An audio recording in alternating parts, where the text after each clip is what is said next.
Hello everyone, this is Tom King and this is Puerto Rico Energy in 60 seconds for the week beginning October 24th, 2021. So in the last week we saw more power outages and more protests in the street, people protesting the lack of energy and blackouts, and well they should.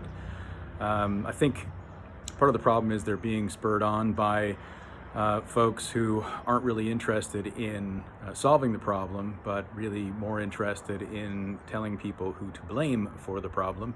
And all too often they're pointing not at the people who perhaps should be blamed, but at those with which they can lever and gain political power and influence. It's an old story. But for that reason, I wanted to point out that Center for a New Economy, CNE, has published a new analysis on PREPA and LUMA and others. And it very clearly says and states it would be wrong to romanticize the old PREPA. The bottom line is, and perhaps I'm putting words in their mouth, but I'm sorry, the whole situation in Puerto Rico would be quite a bit worse if there wasn't a third party like LUMA now in place doing the things that it is. It's required to begin to transform the system. You can have issues with LUMA. You could say that they perhaps should have been better prepared for the tragic mess that they've stepped into and are trying to fix. That might be a little harsh.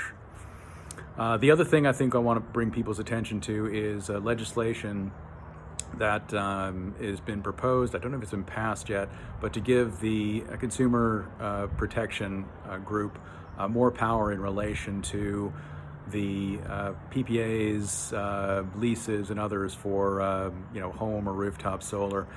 There has been for a number of years since the program started up, and this is not unique to Puerto Rico, but where it started up, conflicts with contracts and maintenance and seeking compensation, etc. So Puerto Rico's come to the point of empowering the Consumer Affairs Group to do something about it.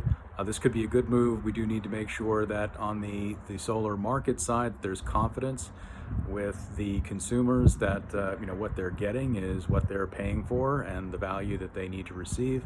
I wonder about the legislation itself. Maybe it goes, or perhaps may go a little bit too far, but frankly, it's something needs to be done to provide that confidence. So hopefully this is a strong step in the right direction. This is Tom King, and this is Puerto Rico Energy in 60 seconds.